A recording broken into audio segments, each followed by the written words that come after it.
예, 일주일 잘 지내셨죠? 반갑습니다. 예, 저는 뭐 개인적으로는 한 2주 만에 뵙게 됩니다. 우리 최 선생님은 병원까지 갔다 오셨는데 괜찮으세요?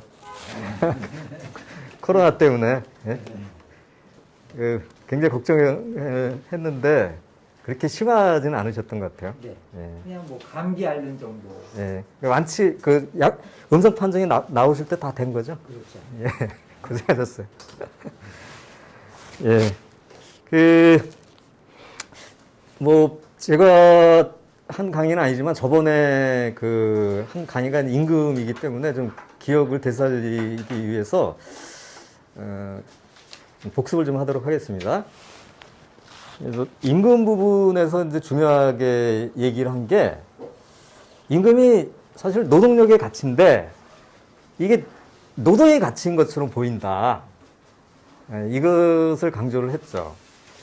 근데 이제 그 전에 제가 이제 잉여 가치론을 어느 정도 이해를 하셨는지를 좀, 알아야 되는데 제가 요새 코로나 때문에 뒤풀이도 못하고 그래가지고 같이 이렇게 대화할 수 있는 시간이 없어가지고 그걸 잘 하기는 못했어요. 근데 이제 개념 정리는 좀 해야 될 것 같아요.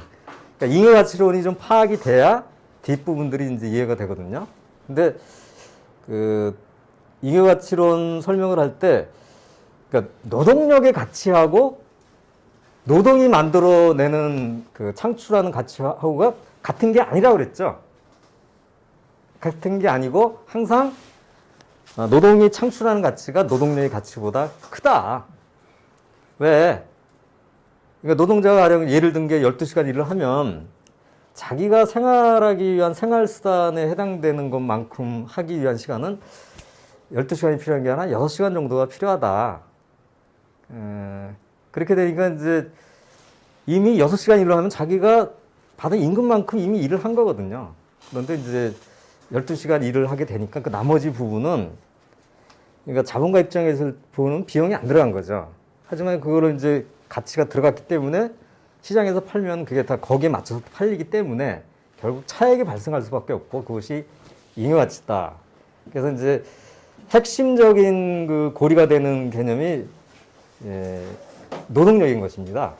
그래서 이게 굉장히 중요한데 이제 곧바로 임금에서 다른 건 뭐냐면 그렇게 설명을 했는데 바로 임금이라고 하는 것이 그것이 안 보이게 만든다라고 하는 거였죠. 그래서 이제 노동이 가치라고 하는 개념을 쓰기 시작하면 이게 굉장히 모순된다는 거예요. 그리고 이제 가장 이제 현상적으로 어떤 일이 벌어지느냐. 그러니까 임금이 노동의 가치다 이렇게 하는 순간에 어떻게 되냐면 예를 든 사례로 보면 12시간 일을 하잖아요. 그러니까 12시간의 노동의 가치를 임금으로 받은 것으로 이렇게 된단 말이죠. 그렇게 되니까 어떻든지 간에 12시간 노동의 대가는 받은 게 되는 거예요.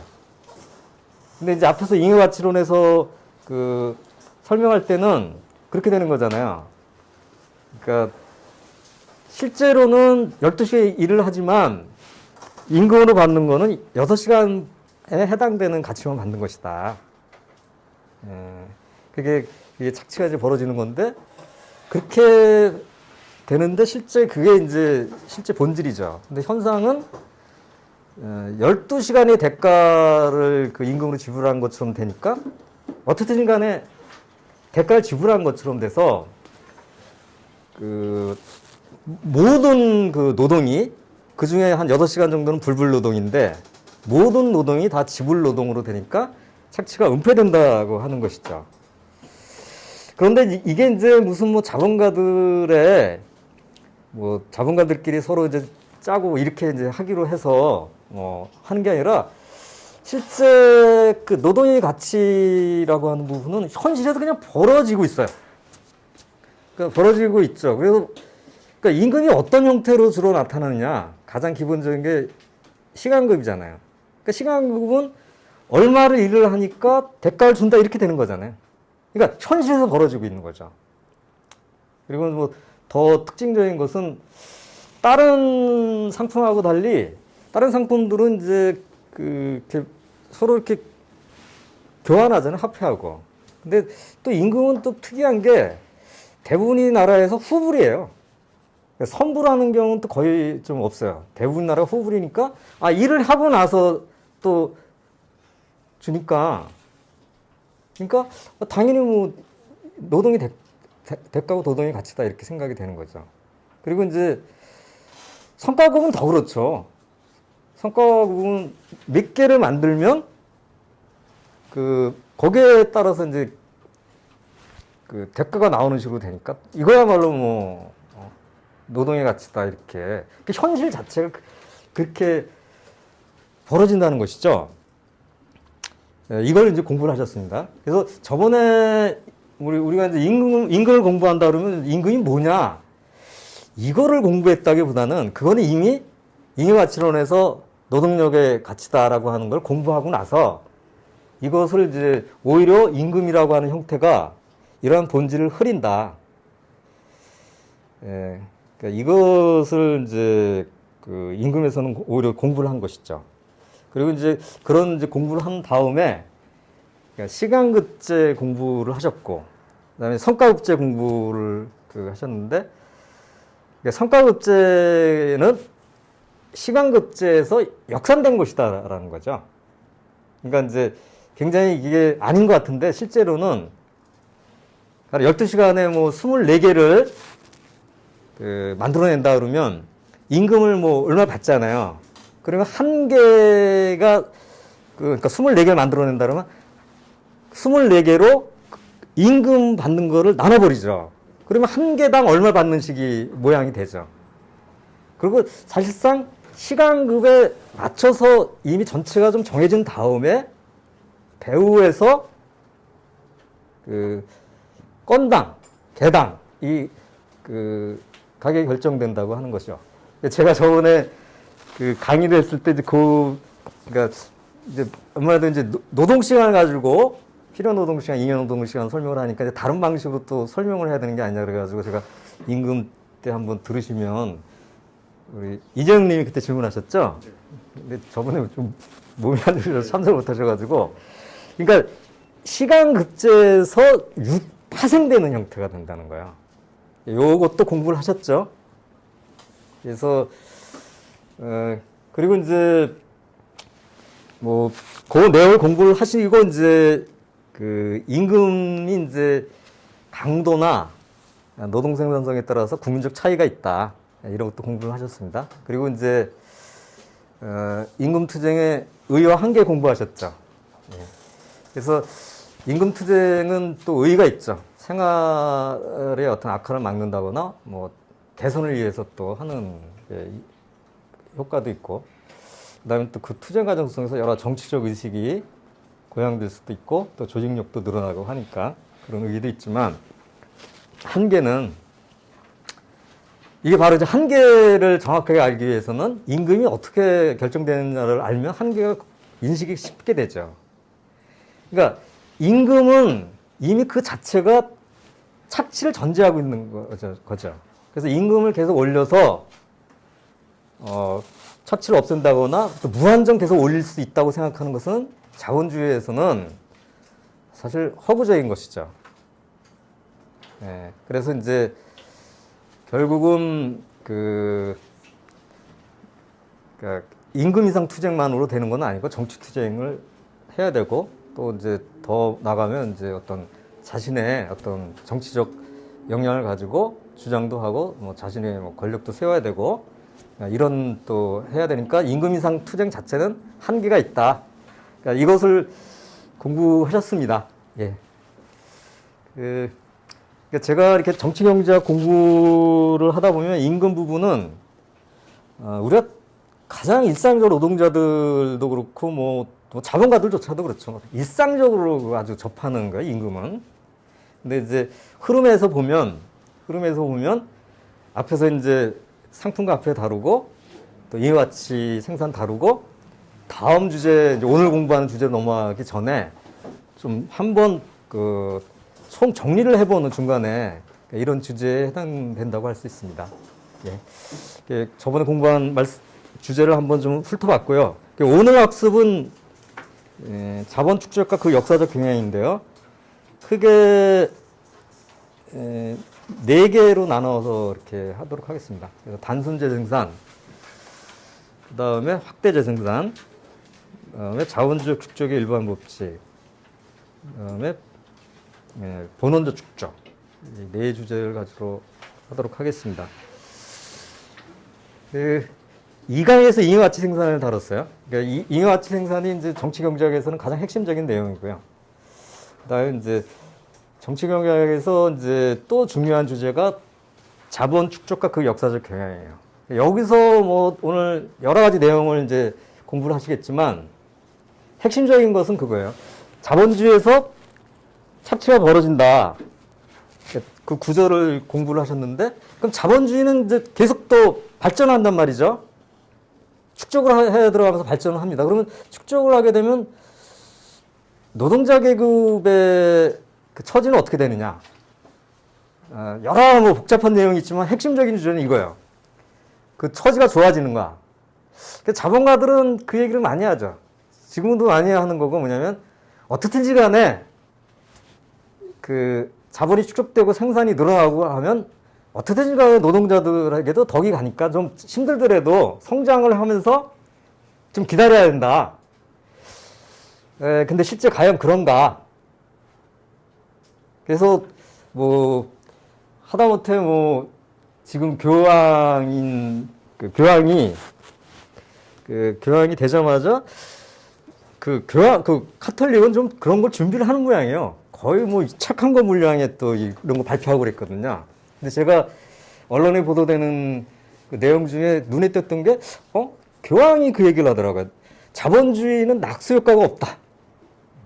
그러니까 뭐냐면 이게 뭐가 이제 늘어나면 뭐가 떨어져서 노동자들도 좋아진다. 근데 그걸 어떻게 교황이 이게 여기서 그러니까 정치경영에서 공부하는 내용을 교황이 얘기하더라고요. 그러니까 자본주의에서는 그런 낙수 효과가 없다. 물이 떨어져서 그러니까 혜택 보는 그런 얘기를 해서 그만큼 이제 자본주의 현실이 심각한 거죠. 오늘 뭐 이제 그런 내용을 공부하시게 될 텐데 그 왜 그렇게 그런 일이 발생하느냐 라고 하는 것이 이제 오늘 핵심 주제입니다. 예. 그러면 이제 먼저 단순 재생산부터 살펴보도록 하겠습니다. 예, 제가 칠판에 미리 좀 써놓은 게 있는데요. 우리가 이제 생산 과정을 공부를 했어요. 근데 이제 생산 과정을 한번 시각을 보는 관점을 조금 달리 해볼 수가 있어요. 그게 뭐냐면 연속된 전체 끊임없는 갱신의 흐름을 한번 파악을 한다. 이게 뭐냐면 이제 연속된 전체예요. 그러니까 계속 연속되는 끊임없이 갱신되는. 근데 또 전체라고 하는 게 들어갔어요. 이게 뭐냐면 개별 자본과 개별 노동자, 그러니까 이런 시각이 아니라 전체 계급적인 시각을 가지고 보면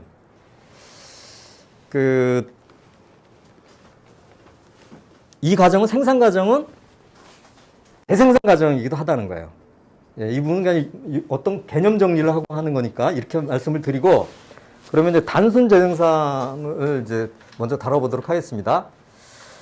예, 지금까지 이제 잉여 가치가 발생하는 걸 공부를 했잖아요. 그러면 이제 잉여 가치가 어떻게 되느냐라고 하는 건 이제 공부를 하지 않았어요. 근데 지금은 자본주의에서는 자본가들이 잉여 가치를 가지고 곧바로 공부를 하겠지만 확대 재생산하는 게 보통입니다. 근데 이제 어떤 뭔가 좀 개념을 더 분명하기 위해서 더 분명하게 어떤 걸 보기 위해서 한번 가정을 해봐요.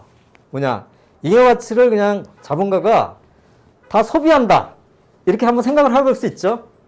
근데 잉여 가치를 다 소비를 해도 생산 규모는 줄질 않아요. 왜냐하면 기존에 있던 자본은 똑같은 양이 다시 투하가 되기 때문에.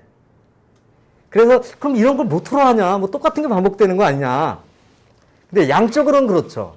그런데 이 단순 재생산조차도 이것을 아까 말씀드렸듯이 시각을 좀 달리해서 보면 안 보이던 특징이 또 보이기 시작을 하고 굉장히 또 현상적으로 이런 특징이 있다라고 보았던 부분이 해석이 달라지게 돼요. 그래서 이제 그 부분을 교재 106페이지 쪽으로 와주십시오.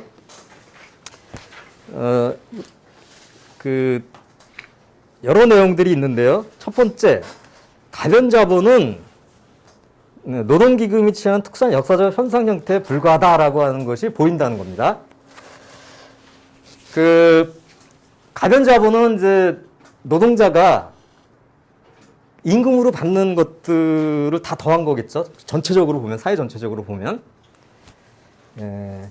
그런데 이게 이제 화폐를 매기로 다 화폐로 받는 거죠. 자본주의 사회에서는 다 화폐를 매기로 하는 거예요. 뭐 그냥 현물, 근로기준법도 위반이에요. 현물로 지급하면 화폐로 지불해야 돼요. 화폐로 지불하고 하니까 이제 오히려 잘 안 보이는데 그냥 본질적인 내용을 보면 뭐냐면 노동자들이 생산한단 말이죠. 그러면 자기가 살아가기 위한 어떤 생활을, 수단을 확보하는 노동시간이 있고 나머지 노동시간이 있다는 거예요. 그것을 복잡하게는 뭐 자본가한테 받지만 사실상 내용적으로 보면 노동자들이 자기가 만든 것 중에 자기 생활에 필요한 만큼을 받는다는 거예요. 그러니까 이거는 자본주의 사회에만 있었던 게 아니라 봉건사회도 있었던 거예요. 봉건사회도 농노가 6일 정도 일을 하면 3일은 자기를 위해서 일을 해요. 자기가 할당된 땅에서. 그러니까 어느 사회나 생산자들이 자기가 살아갈 수 있는 수단은 제공한다는 거죠. 근데 그것 자체도 사실 생산자들이 다 만들어내는 거죠.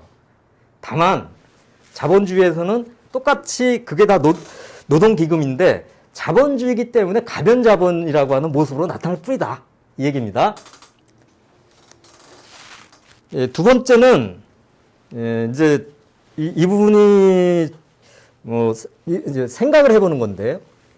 만일 이제 자본가가 지금 1,000파운드를 갖고 있어요. 근데 이 가치를 200억을 그러니까 갖게 돼요. 그럼 지금 전제가 단순 생산이기 때문에 200억을 다 소비한다고 하는 거죠. 200을 소비하고 그럼 그래도 1,000이 남죠. 그 다음에 두 번째도 또 200이 나오면 소비를 해도 1,000은 남죠. 한 5년 정도 되면 얼마를 소비하게 되는 거예요? 1,000을 소비하게 되죠. 1,000파운드를. 여기 1,000파운드라고 예를 들었으니까. 그럼 어떻게 되는 거냐? 자기가 원래 갖고 있는 1,000파운드를 사실상 다 소비하게 된 것이죠. 근데 자본은 그대로 있잖아요.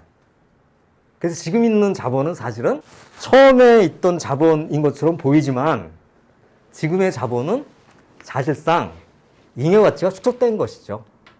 그러니까 1,000을 자기가 계속 이미 소비해버린 거죠. 근데 이제 겉모습은 그렇게 나타날 수가 있다는 거죠.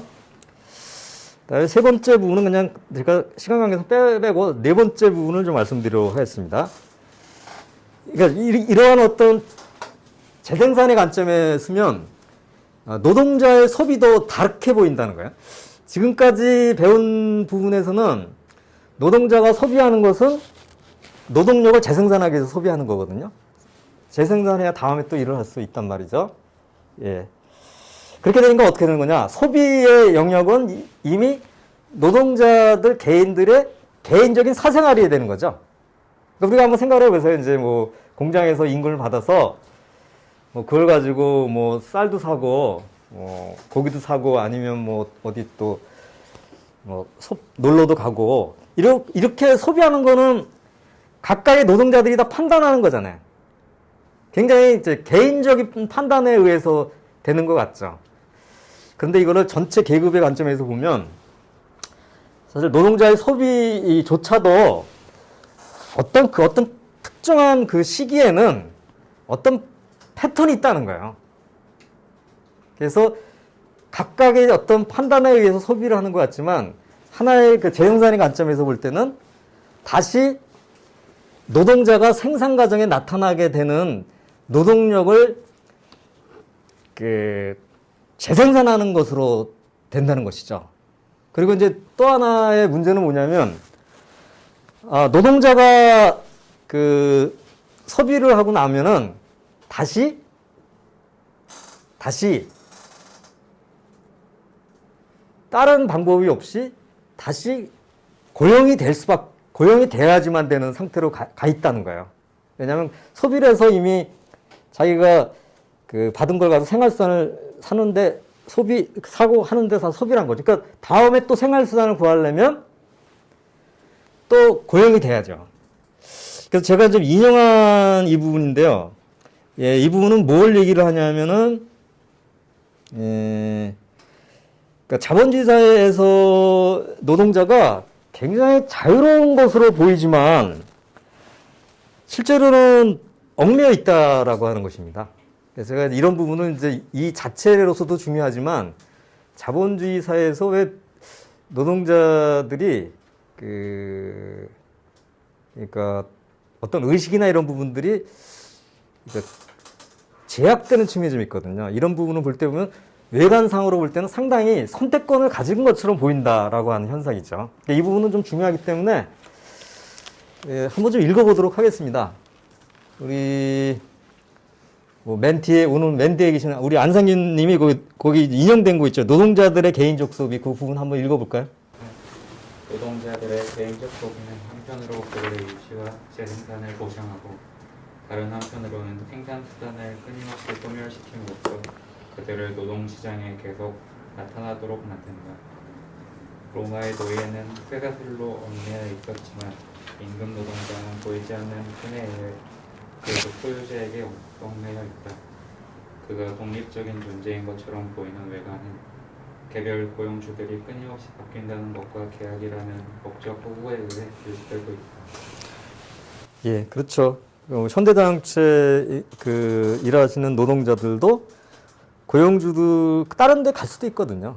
물론 요새는 뭐 이렇게 다른 데 가서 취직이 잘 안 되니까 이것도 굉장히 좀 제약되지만 그리고 거기 이제 사장이 뭐 정의선인가요? 정의선이라고 하면 어떻든 간에 계약 관계예요. 신분적 관계가 아니거든요. 형식적으로는 굉장히 대등한 계약 관계이기 때문에 이런 것들이 이제 어떤 실제와 다르게 세상이 보이게 만들어 버린다라고 하는 것이죠. 예. 그 다음번의 부분이 이제 중요한 내용인데요. 그러니까 단순 생산은 이제 상품이나 이용가치를 생산할 뿐만 아니라 자본 관계 자체를 생산한다. 그러니까 사회적 관계를 다시 생산한다. 이런 얘기거든요. 그래서 이게 뭐냐면 끊임없이 이 재생산이 끝나게 되면 다시 노동자들을 고용하고 착취할 수 있는 수단을 갖고 있는 자본가가 있고, 그다음에 노동자들은 다시 자본가한테 노동력을 팔아야 되는 그런 관계의 위치에 또 있게 된다는 거죠. 그래서 자본적 생산 과정은 자본 관계 자체를 끊임없이 재생산하는 과정이기도 하다. 예, 이 부분은 이제 우리가 자본주의 사회를 볼 때 좀 명심을 해야 될 부분이겠죠. 예. 그래서 이렇게 단순 생산을 좀 마무리를 하도록 하겠습니다. 예, 다음 확대재생산으로 넘어가도록 하겠는데요. 그 확대재생산은 뭐냐? 차이점은 여기에 있습니다. 그러니까 잉여가치를 자본가가 모두 소비하는데 잉여가치를 자본으로 사용하는 것이죠. 자본으로 사용하는 것입니다. 예. 사실 자본주의가 이런 거죠. 자본가가 그냥 매일 자기가 옛날에 했던 수준에서 계속 반복해서 생산하는 자본가는 거의 없습니다. 그렇게 했다가는 실제 뭐 가능한 거 아니냐? 가능한 것도 잘 안 되죠. 왜냐하면 단순 생산하다가는 조만간에 망하게 되기 때문에 사실 어떻게 보면 현실에서 발생하는 그 재생산은 거의 다 자본가들이 생존하기 위해서 확대 재생산을 해야 되죠. 근데 이 확대 재생산은 매우 심각한 어떤 본질적인 문제를 만들어낸다라고 하는 것입니다. 예, 제가 이제 여기 있는 그 예가 있는데요. 그 예를 가지고 설명을 한번 드려보도록 하겠습니다. 그러니까 여기서는 이제 또 설명할 때 잉여가치를 몇십 프로를 또 그 자본으로 하고 또 몇십 프로는 또 소비하고 그러면 얘기가 복잡해지잖아요. 그러니까 여기서 간단하게 해서 다 자본으로 만들어버린다. 이렇게 한번 설명을 간단하게 해서 해봤습니다. 그래서 지금 이제 이게 뭐냐면, 그러니까 C는 이제 불변 자본이에요. 그러니까 생산선에 투하되는 거. 그리고 보통 이제 앞으로 계속 그 설명할 때 다 C라고 부를 거예요. 불변 자본을 영어로 콘스탄트 그 캐피털 그래서 C라고 얘기합니다. 근데 가변 자본을 베어리어블 해서 V로 표시를 하는데 이게 어떻게 되냐면 여기 있는 예로는 10,000파운드가 있는데 이 4대1로 나눠서 투자를 하는 거죠, 자본가가. 그래서 생산을 끝내놨더니 물건 만들어 팔았더니 뭐냐면 그 2,000 정도의 잉여 가치가 나왔다는 거예요. 2,000파운드 정도. 여기서는 계산할 때 편하게 하기 위해서 잉여 가치율이 V분의 S라고 그랬죠? 그럼 몇 %죠? 요게? 예를 든 게 100%죠? 그러면 이제 지금부터 이렇게 이제 그 생산을 했으면 그 다음 단계가 어떻게 가느냐를 말씀드리는 겁니다. 그러면, 똑같이 C하고 V는 또 투자할 수 있어요. 많은 그냥 아까 얘기했지 단선재생산이 되는 거잖아요. 그러면 이때 2,000은 추가로 되는 거죠. 추가로 돼서 이거를 이제 여기다가 이렇게 했더니 이게 4대1로 나눠지니까 여기 1,600, 400 하니까 여기 또 잉여가치율 100% 하니까 400이 된 거예요. 그 다음에 이걸 또 투자를 하면은 이렇게 되죠. 그래서 지금 이걸 갖고 뭘 설명하려고 하는 거냐면 그러니까 계속해서 이제 이게 확대재생산이 벌어지는데 나중에 어떤 것들이 나타나게 되느냐를 분명히 드러나기 위해서인데요. 여기 처음에 많은 자본가가 무슨 사업할 때 10,000파운드 갖고 시작한 거죠. 그러니까 자본가들은 이제 설명을 내가 이거 엄청 고생해서 근면하게 살거나 뭐 우리 아버님께서 인생을 열심히 사셨기 때문에 내가 이 정도 갖고 있다라고 하는데 이제 막스까지 이거를 뭐 설명할 때는 뭐 그런지 아닌지는 잘 모르겠는데 하여튼 뭐 그런 인정을 해보자. 그러면 이건 어떻게 되냐? 그러니까 2,000은 누가 봐도 잉여가치에서 나온 거죠. 그죠? 그리고 이제 이걸 가지고 또 투자를 하면은 또 400이 나오죠. 이게 계속 해요. 근데 이거는 또 뭐냐면 끝나는 게 아니라 매년 똑같은 게 반복이 돼요. 이게 만 원은 그러면 투자가 안 되면 또 투자가 되죠. 그러니까 계속 이제 뭐 잉여가치가 나오고 그것이 또 투자가 되고 이렇게 투자되는 것이 되는데 결국은 어떻게 되냐? 이것이 반복이 되다 보면 실제 자본 중에서 초기 자본은 굉장히 미비한 존재가 된다는 거죠. 대부분의 자본들이 어떻게 되냐? 다 이것들에 의해서 만들어지는 것으로 돼버린다는 거죠. 그래서 이제 이것을 개념화해서 이제 요 아래에 써 있는 걸로 되는 거거든요. 그러니까 상품 생산의 소유 법칙이라고 하는 게 있습니다. 우리가 이제 앞에서 상품 생산할 경우에는 상품을 생산해서 그거를 등가의 화폐로 교환한다고 이렇게 얘기를 했죠. 그렇게 되니까 결국은 그 화폐가 들어올 때는 자기 노동에 기초한 소유가 있는 거예요. 상품 생산사에서 그러니까 자본가가 아니라 그냥 상품 생산사의 생산자들이 쭉 모여있는 사회라고 하면 여기서의 어떤 소유라고 하는 것은 어떻든지 간에 자기 노동에 기초한 소유예요. 그런데 바로 등가 교환 법칙을 그대로 적용을 시켜서 하면 이 자본주의적 생산이 계속 되다 보면 어떻게 되느냐. 그러니까 이러한 것이 질적으로 다른 게 돼버렸다는 거죠. 이게 뭐냐면 타인의 불불노동에 기초하는 더 많은 불불노동이 치익이 된다. 이건 이제 뭘 강조하려고 하는 것이냐. 이제는 소유라고 하는 것이 자기 노동에 기초한 그 소유로 출발했지만 이미 그러니까 다른 타인의 불불노동을 취득하는 것으로 그렇게 해서 소유가 되는 것으로 됐다라고 하는 것이죠. 그러니까 자본주의에서는 소유는 뭐냐? 자기 노동에 기초한 소유가 이미 아니고 불불노동에 기초해서, 그러니까 불불노동에 기초한다는 얘기는 불불노동을 가지고 잉여가치를 자본화했으니까 이것에 의해서 더 많은 불불노동을 취득하는 것으로 전환된다. 이런 의미에서 이제 중요하게 좀 봐야 될 지점이 있습니다. 그래서 이제 자기 노동에 기초한 소유 법칙, 이것이 어떤 자본주의적 그 어떤 구조 속에서는 완전히 다른 질의 성격의 것으로 그 변화가 됐죠. 그리고 사실 이거는 우리가 이제 경험 속에서 뭐 계속 자본가들은 이런 이데올로기를 계속 강조하죠. 소유는 결국 자기가 노력한 것의 대가로서 소유하게 된 것이다. 근데 실제로 자본주의에서 살고 또 많은 경험을 한 분들은 뭐 실제로 뭐 그 과학적으로 다 이렇게 인식을 못하더라도 직관적으로 어떻게 되냐. 이게 지금 자기가 노동해서 자기가 부자 되는 것보다는 남을 잘 이렇게 뭐 그 자기 일을 안 하고 남을 잘 이용해서 그 재산을 늘리는 거죠. 그리고 사실 현실도 그렇잖아요. 그러니까 이런 것들이 자본주의에 일어나는 그 구조를 과학적으로 좀 얘기했다고 할 수 있죠. 예, 이것이 이제 핵심이고요. 확대정선에서는. 근데 이제 확대정선 설명을 하면서 좀 부차적으로 뭐 이렇게 설명을 좀 드려야 될 부분이 좀 있습니다. 예, 여기서 이제 축적이 일어나는 과정에서는 핵심은 이거죠. 이 잉여 가치가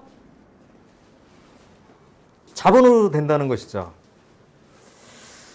그리고 이제 이게 아담 스미스나 이런 사람들은 이제 어떻게 보면 이제 자본주의에서 부를 늘리는 거에 대해서 강조를 하고 이런 사람이 사실 이제 매뉴팩처 시대 그 경제학자인데 이 사람은 이제 기존의 부를 늘리는 방식을 옛날에는 뭐 물건을 많이 그 외국에 팔아서 부를 축적하고 뭐 이런 거였는데 이제 아담 스미스가 이제 역사적으로 그 중요한 어떤 의의가 있는 거는 뭐냐면 생산을 통해서 부를 축적한다라고 하는 것을 그 의식적으로 표현한 사람이죠. 그러니까 그렇게 되니까 어떻게 되냐면 사회가 만들어놓은 재원들의 이러한 잉여 가치를 그 옛날처럼 다 소비해버리는 게 아니라 계속 다시 생산에 투하를 해서 부를 늘려나가야 된다. 근데 그때 이제 이 사람 아담 스미스가 본 건 뭐냐면 그렇게 되니까 여기서 부를 늘리기 위해서는 투자된 부분이 결국 생산적 노동을 하는 사람들한테 돈이 들어가서 그 사람들 고용해서 잠깐 물건을 만들어내니까 부가 축적된다. 이렇게 생각을 한 거야. 그래서 이런 부분은 상당히 긍정적 측면이 있는 거예요. 그러니까 뭐냐면 이제 잉여 가치가 생겼는데 그걸 뭐 다 소비하는데 계속 이제 하고 그러면 부는 안 늘어날 거죠. 그게 아니라 이제 생산적인 분야에 들어가서 투자를 하는데 거기서 핵심적인 건 뭐냐?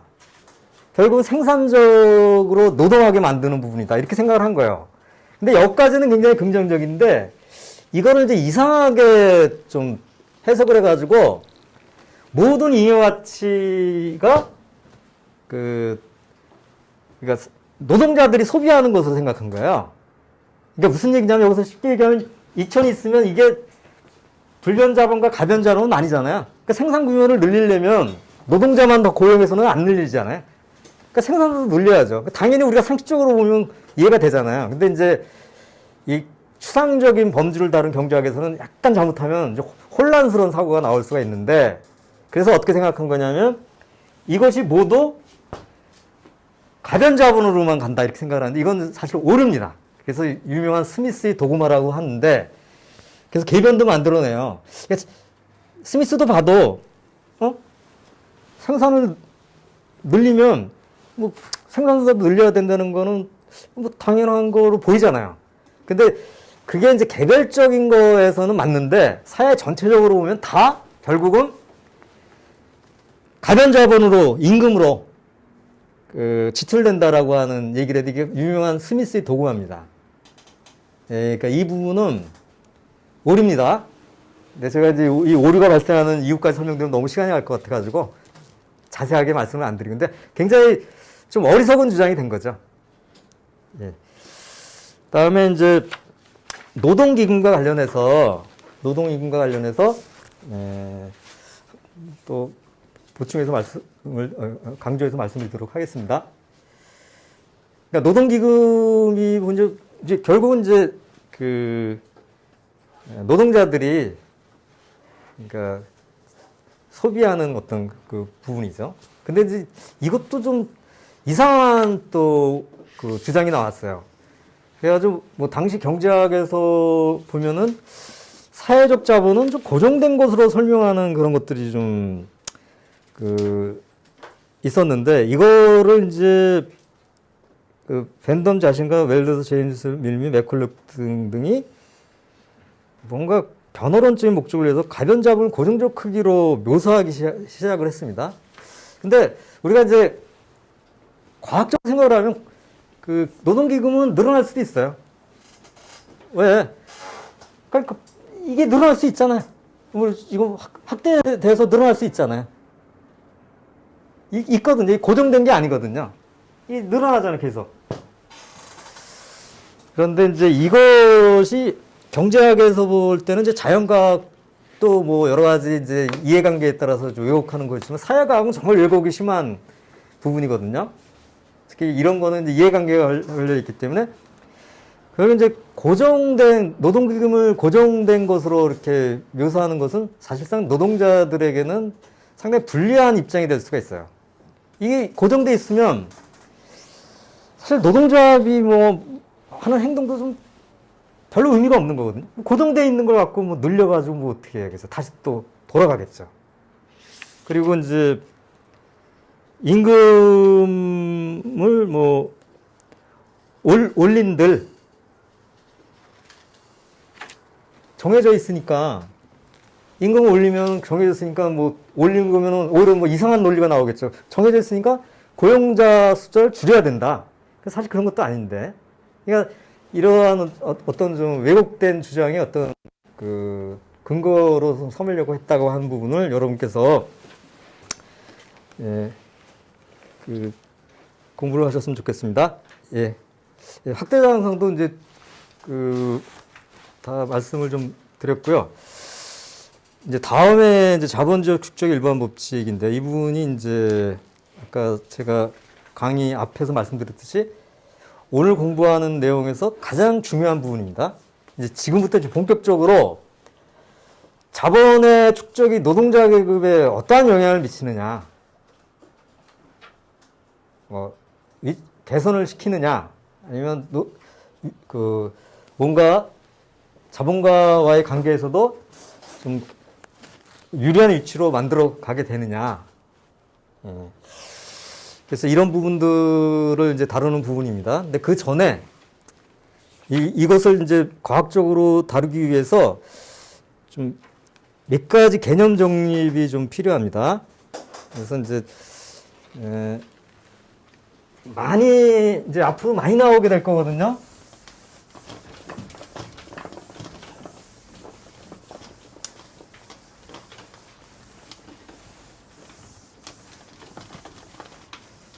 그러니까 저번에 제가 그 불변자본, 가변자본 말씀드릴 때 이게 계속 나오기 때문에 개념 정립을 하셔야 된다.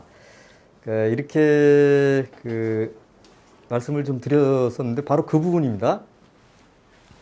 그러니까 자본의 이제 기술적 구성,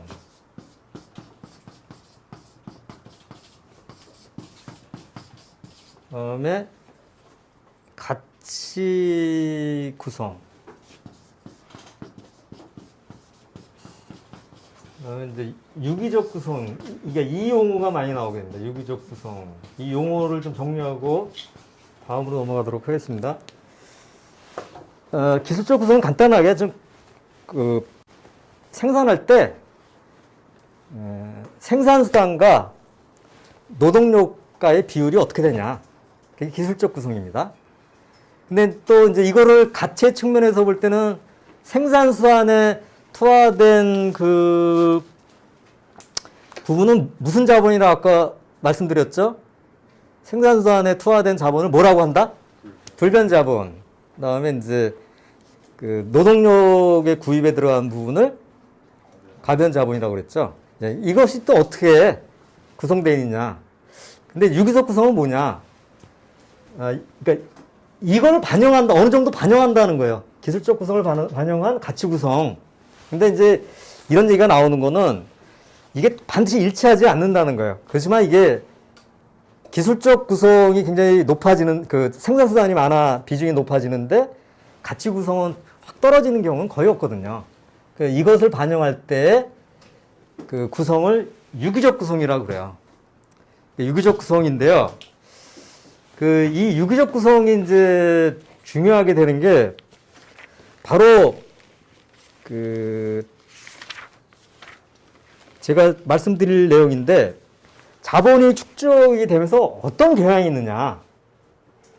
자본이 이게 축적이 되면서 자본 구성에서 가변 자본의 그 비중이 그러니까 상대적으로 감소하는 경향이 있다는 거예요. 그러니까 뭐냐면 생산수단이 차지하는 비중은 점점 높아지고, 가변 자본이 차지하는 비중은 점점 떨어지는, 그러니까 상대적이라는 거예요.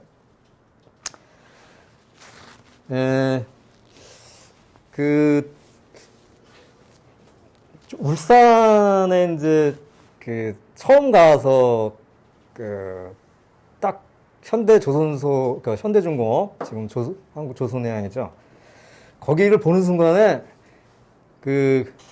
우선 규모가 다르다는 거죠. 그야말로 골리앗이 엄청 크고, 사람들도 많지만, 그러니까 그거를 이제 뭐 조그만 배를 만드는 그런 데도 또 우리가 보기도 하거든요. 그야말로 뭐 이렇게 사람들이 주로 있고 배를 만드는데 뭔가가 확 차이가 나는 게 금세 와요. 그러니까 자본이 축적되면서 생산수단이 차지하는 비중이 높아지죠. 현상으로 봐서는 그렇게 됩니다. 그 이유는 뭐냐면 원인이기도 하고 결과이기도 하는데, 자본주의에서는 끊임없이 생산성을 높여서 경쟁을 하잖아요. 그런 생산성을 높이기 위해서 가장 쓰는 수단 중에 하나는 새로운 기계나 이런 걸 자꾸만 투입하는 거예요. 그러니까 생산성을 높이기 위해서는 생산수단이 원인이 되겠죠. 근데 또 결과이기도 해요. 그러니까 생산성이 높아지니까 노동자가 다루는 생산수단의 양이 엄청나게 이제 많아지는 거죠.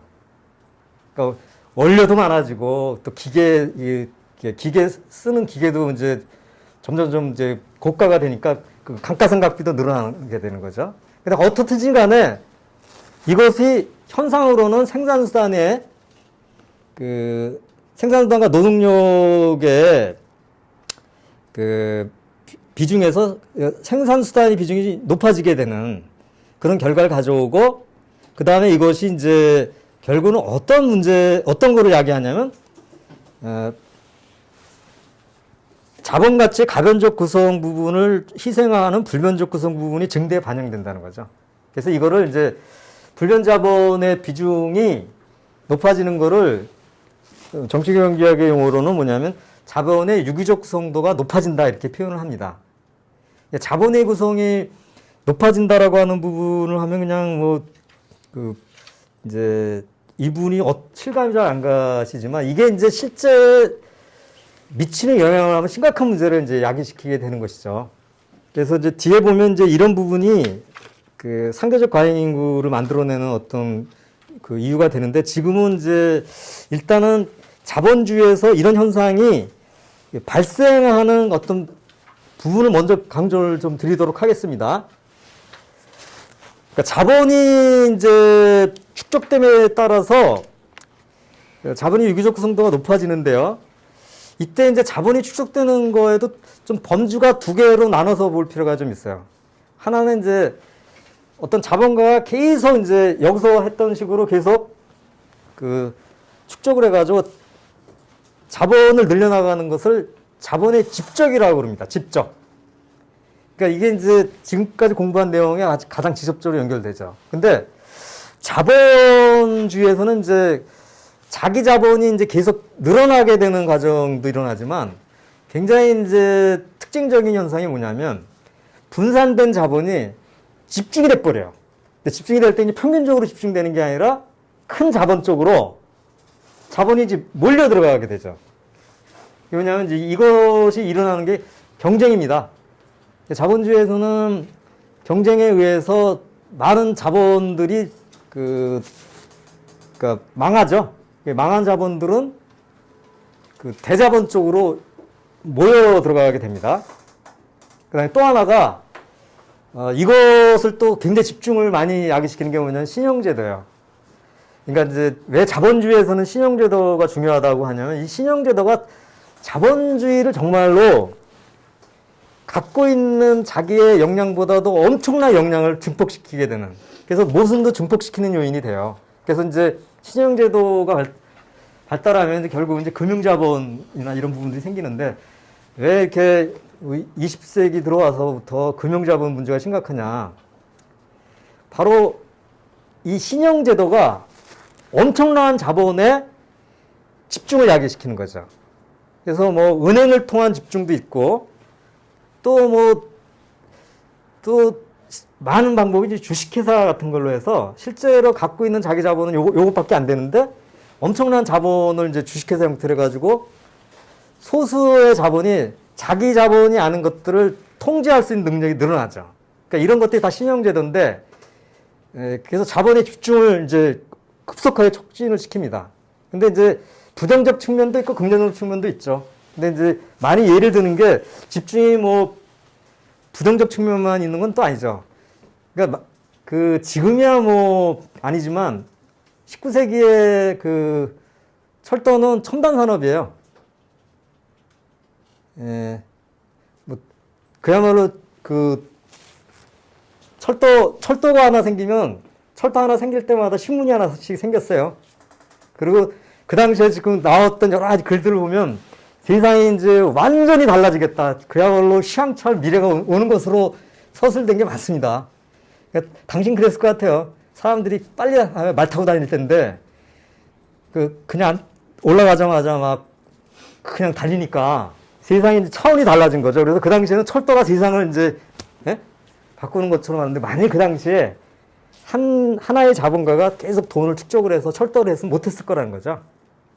철도를 할 수 있게 된 거는 주식회사나 이런 걸 통해서 많은 자본을 끌어모은 거고, 끌어모으는 과정에서 이제 엄청난 투기가 벌어진 거죠.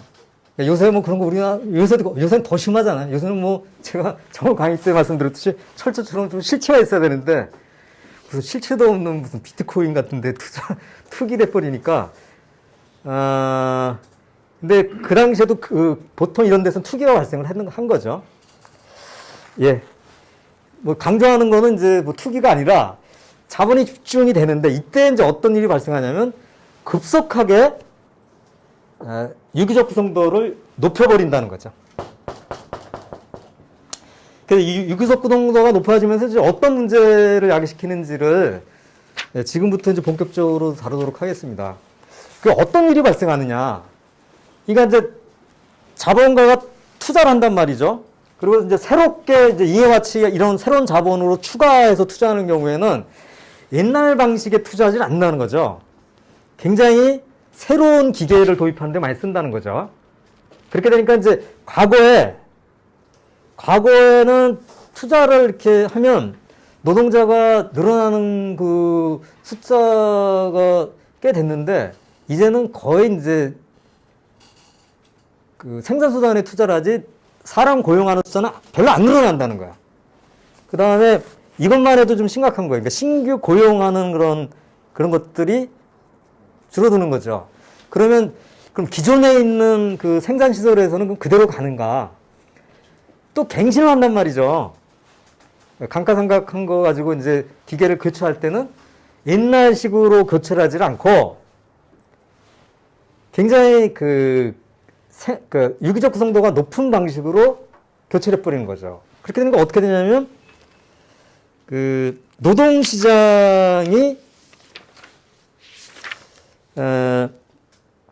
노동자의 고용이 자본의 규모에 비례해서 증가하지 않고 상대적으로 감소한다는 현상이 나타나는 것입니다.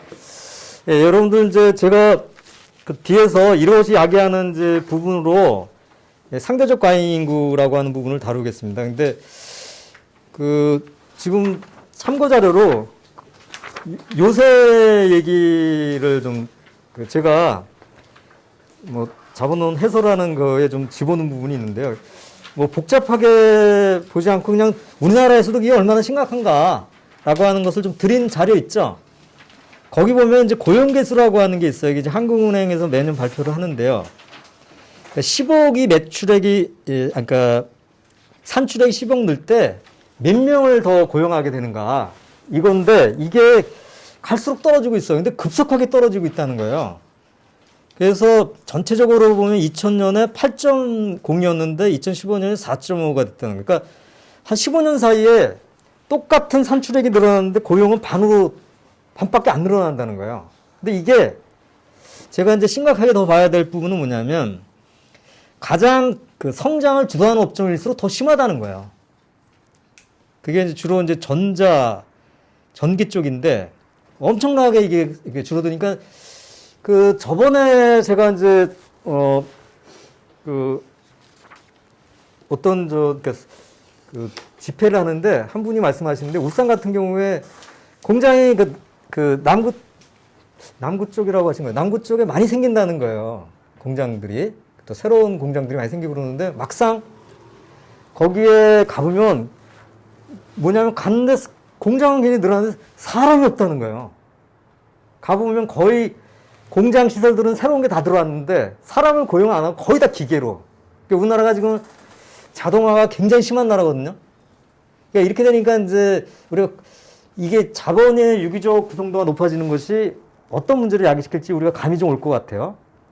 곧바로 말씀을 드리면 이제 결국은 그 자본이 축적되게 되면 가변 자본이 상대적으로 줄어드는데 이게 또 가속도가 붙어버린다는 거예요.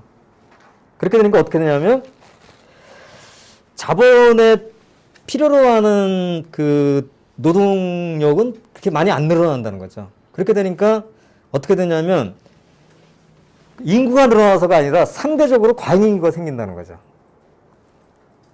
그리고 이제 노동인구는 자본축 쪽에서는 필연적으로 과잉 인구가 생길 수밖에 없게 된다. 그리고 이제 이것이 결과일 뿐만 아니라 그러니까 자본주의의 어떤 특성상 과잉 인구는 항상 자본주의가 운동하기 위해서 필요로 하는 거예요. 그러니까 자본주의 특징은 뭐냐면 침체로 있다가 갑자기 또 이렇게 화랑이 오르면 갑자기 생산력이 늘어날 수 있는 구조예요. 갑자기 확 늘어나거든요. 근데 그때 만일의 경우에 이게 정말 뭐 출산에 의해서 뭐 늘어난 노동 인구에 의해서 이것이 그 과잉 그 여분이 노동이 존재한다 그러면 자본 축적이 큰 애를 봉착하게 되는 그렇지가 않다는 거예요. 이미 평소에 과잉 인구가 존재하기 때문에 탄력 있게 대응해 버린다는 것이죠. 그래서 이런 부분이 심각한 문제를 이제 야기시킨다. 그리고 우리가 이제 경험하는 부분인데 과잉 인구는 아주 모순적인 현상을 발생시키게 됩니다. 그게 뭐냐? 그러니까 일자리가 이제 그 실제 존재하는 이제 그 노동력보다 안 늘어나니까 과잉 인구가 생기잖아요. 그러면 이제 많은 사람들이 실업 상태가 되는 거 아닙니까? 그러면 이제 우리가 보면은 실업자가 많으니까 뭐 근데 이제 이게 어떻게 되냐면 한쪽에서는 실업인데 그 취업한 사람들한테는 노동 시간이 늘어날 수밖에 없게 된다는 거예요. 그게 뭐냐면 광범위하게 이제 과잉 인구가 존재하니까 이것은 취업한 노동자들에게 일을 더 많이 하게 만드는 어떤 압박 요인이 되는 거죠. 그 사실 또 자본주의가 그걸 활용을 하고. 그래서 뭐 실제로 일어나는 일입니다. 그러니까 보면은 지금도 보면 뭐 우리나라 지금 실업 문제가 심각한데 그 취업해 있는 사람들의 노동 강도는 되게 또 강도가 세거든요. 이게 서로 연결돼 있다는 것이죠. 그러니까 따로 가는 것이 아니라 이 부분을 교재 118쪽으로 와주십시오. 여기에 이렇게 요약을 했습니다. 산업 예비급은 침체기와 평균 정도의 호황기에는 현역 노동자군의 압력을 가하고 과잉 생산과 열광적인 확장기에는 현역군의 요구를 억제합니다. 따라서 상대적 과잉 인구는 노동의 수요와 공급의 법칙이 작용하는 배경이며 이 법칙의 작용 범위를 자본이 노동자에 대한 착취력과 지배욕의 절대적 유리한 한계 안에 국한시킵니다. 예, 그 경제학의 정치경제학에서 보면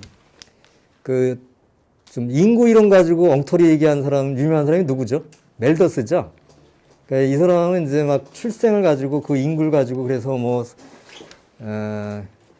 노동자들 가난할 수밖에 없다. 뭐 이런 얘기를 했는데 이게 인구 법칙이라고 냈는데 사실 자본주의 사회에서 인구 법칙은 인구가 절대적으로 얼마만큼 많고 이런 문제가 아니라는 것이죠.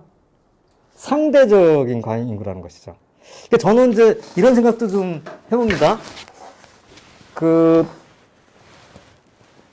사람 숫자로 얘기하면 출생률이 떨어져가지고 20대가 굉장히 지금 줄어들고 있는 거잖아요. 그러니까 이제 대학교도 이제 정원을 못 채울 정도로. 그러면 옛날보다 엄청나게 줄은 거예요. 근데도 실업률은 더 높잖아요. 그러니까 인구가 많아서 실업률이 높은 게 아니라 여기에 맞는 실업률이 만들어진다는 거예요, 그냥. 그러니까 인구가 줄어들어도 실업률은 높아진다는 거죠. 그게 바로 그 자본주의적 인구 법칙이라는 거예요. 이게 무서운 거죠. 그러니까 옛날 정말 지금은 누가 봐도 20대가 오히려 우리나라 인구 구성도 보면 이렇게 되고 있는 거 아니에요? 옛날에 이게 피라미드인데 이렇게 되고 있잖아요. 그런데도 옛날보다 실업률이 더 높아지고 있다는 거죠. 이거는 자본주의 구조의 문제인 거죠. 예. 예, 그리고 이제 제가 이제 오늘 뭐 핵심 주제라고 하는 부분에 이제 해당되는 부분인데요. 이 상대적 과잉인구라고 하는 것이 이제 어떤 문제냐. 근데 우선 그 전에 또 상대적 과잉인구가 존재하는 형태를 좀 나눠봤습니다. 그래서 유동적 형태인데요. 이거는 이제 축출되고 또 흡수되고 해서 그러니까 어떻게든지 간에 고용됐다가 또 해고됐다가 이게 왔다 갔다 하는 그런 그 과잉인구죠. 잠재적 형태는 주로 이제 농촌인데요. 지금 이제 우리나라도 뭐 이미 이제 농촌의 인구가 그렇게 많지 않은데 옛날에 그 60년대, 70년대, 80년대는 농촌 인구가 줄어들어도 농촌에서 생산력이 떨어지질 않았어요.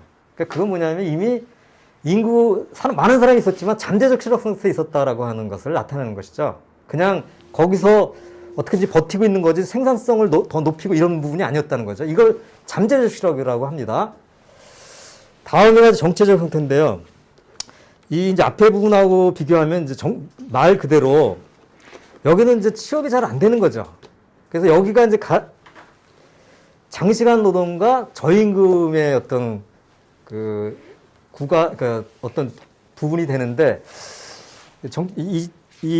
여기서 예를 든 거는 이제 조금 과거의 얘기인데 주로 이제 과거의 어떤 그 분야들이 이제 몰락할 때 처음에는 수공업적 생산이 매니팩처 생산이 몰락을 하고 그다음에 이제 매니팩처 생산이 기계적 생산이 몰락할 때 여기서 대량 그 몰락한 사람들이 정체적 과잉인구를 형성하는 거죠.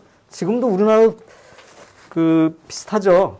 그러니까 뭔가가 이렇게 경쟁에서 밀리거나 경쟁력을 잃은 부분에서 계속 그 정체적 과잉인구가 형성되고, 그러니까 여기에 있는 노동자의 경우에는 장시간 노동과 저임금에 시달리고 있는 구조가 되고 있는 거죠.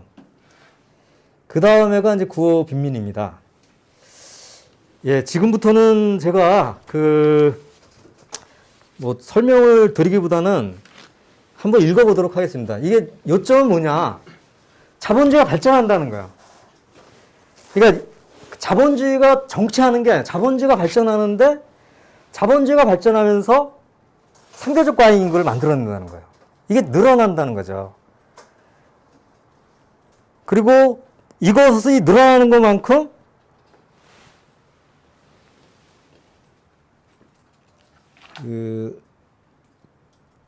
구업인민도 늘어난다는 거예요. 이게 역설인데, 그러니까 자본주의가 침체 상태이기 때문이가 아니라 한쪽에서는 발전을 하는데 한쪽에서는 이런 문제가 야기된다. 이거를 이제 119 쪽에서 얘기를 했고요.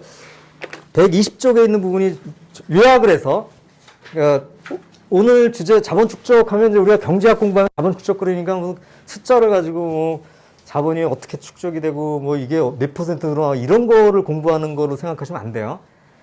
이 정치경제학은 기본적으로 뭘 공부하는 학문이냐. 무슨 사람들과의 관계를 떠나가지고 무슨 경제법 공부하려고 하는 게 아니라 사람들과의 생산관계를 공부하는 거예요. 근데 바로 중요한 노동자 계급의 처지에 어떤 영향을 미치냐. 이것이 중점적인 주제인 거예요. 그래서 이 부분은 그동안에 앞에서 공부한 내용들까지 포함해서 다 요약을 했기 때문에 읽어보도록 하겠습니다. 그러면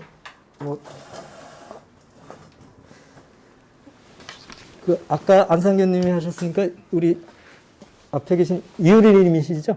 네. 예, 요 인용된 거를 한번 좀 읽어보실까요?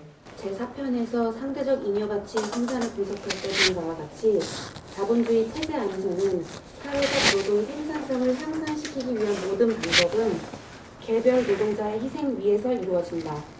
생산을 발전시키는 모든 수단들은 생산자를 지배하고 착취하는 수단으로 전환되며 노동자를 부분 인간으로 불구화하며 노동자를 기계의 부속물로 떨어뜨리며 그의 노동의 실제 내용을 파괴함으로써 노동을 혐오스러운 고통으로 전환시키며 과학이 독립적인 힘으로 노동과정에 도입되는 장벽에 비례해 노동과정의 지적 잠재력을 노동자로부터 소외시킨다.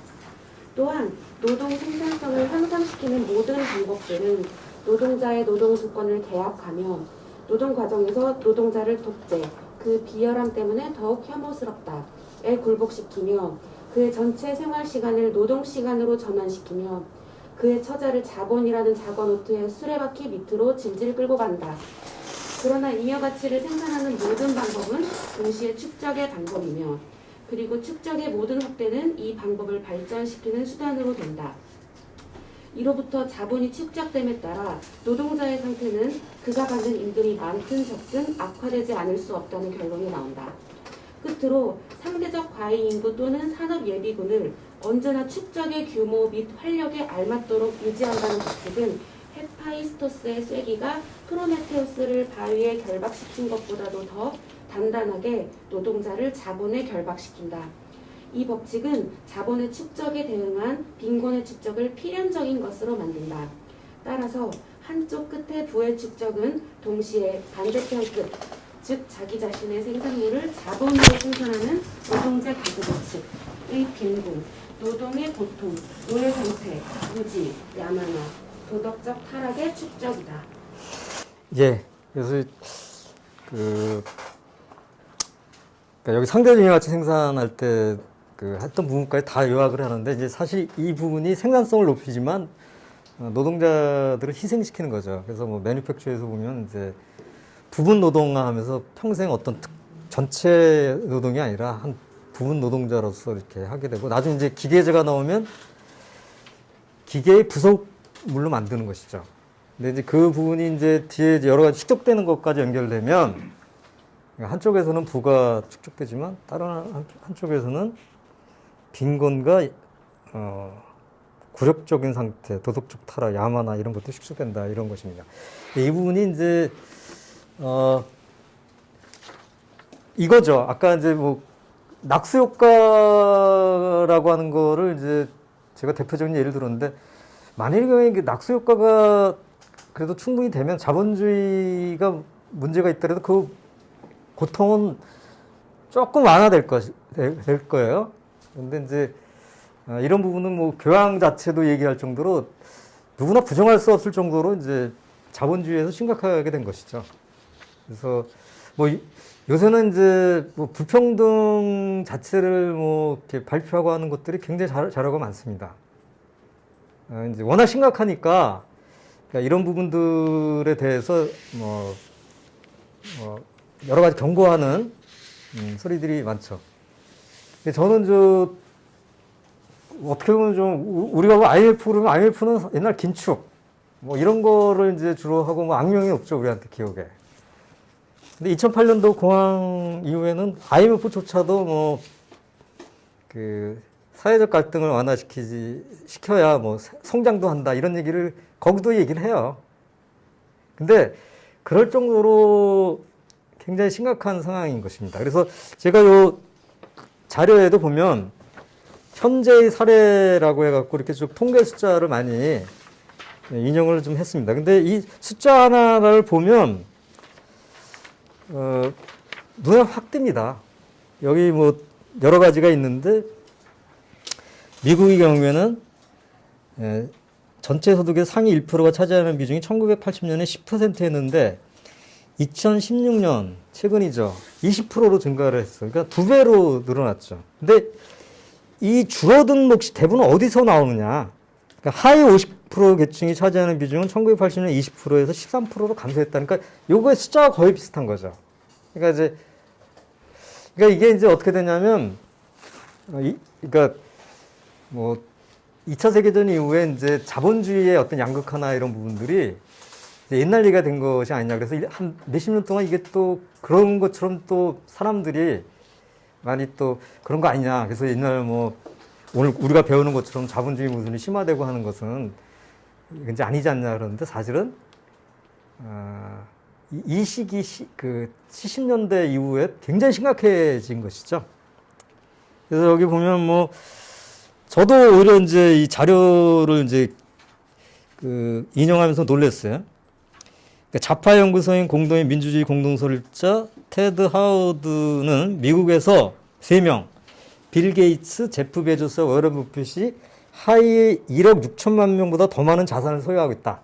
이게 사실이라는 거예요. 3명이. 이거 엄청난 거죠. 그리고 뭐 여러분들이 이제 작년에 그 심각하게 일어난 현상들을 언론에서 많이 보셨을 거예요. 엄청나게 이제 실업자가 늘어났죠. 미국만 해도 뭐 실업자가 엄청나게 늘어났죠. 근데 그 자산을 갖고 있는 사람들은 엄청나게 자산이 늘어났어요. 그래가지고 그럴 수밖에 없죠. 저금리하고 뭐 양적 완화로 해가지고 이게 지금 경제는 엉망인데 주식 가격은 완전히 고공행진으로 간 거잖아요. 그래가지고 특히 뭐 여기 얘기하는 뭐 빌 게이츠, 제프 베조스 이게 다 일종의 좀 그 첨단 산업이거나 뭐 저기 그 플랫폼 이렇게 해갖고 떼돈 버는 데잖아요. 그래가지고 거의 뭐 엄청난 천문학적 돈을 그러니까 이거 옛날 자료야. 작년에 엄청나게 벌었죠. 그래서 오히려 뭐 그러니까 조금이라도 좀 뭐 트럼프처럼 정신없는 정치인들 빼고는 이게 자본주의 이 상황을 유지하기 위해서도 이 격차를 줄여야 된다라고 하는 것들을 다들 얘기를 하고 있는 상황입니다. 그만큼 심각하게 돼 있는 것이죠. 오늘 이제 공부한 내용이 연결이 되는 게 이것이에요. 우리나라도 보면 뭐 우리나라는 이제 주식값도 우리나라도 많이 올랐죠. 근데 이제 우리나라는 이것보다 더 심각하게 만든 게 이제 그 땅값하고 또 집값이 엄청 올라가지고 뭐 몇 년 사이에 한 2배로 되니까 거의 뭐 사람들이 따라갈 수가 없는 거죠. 격차가.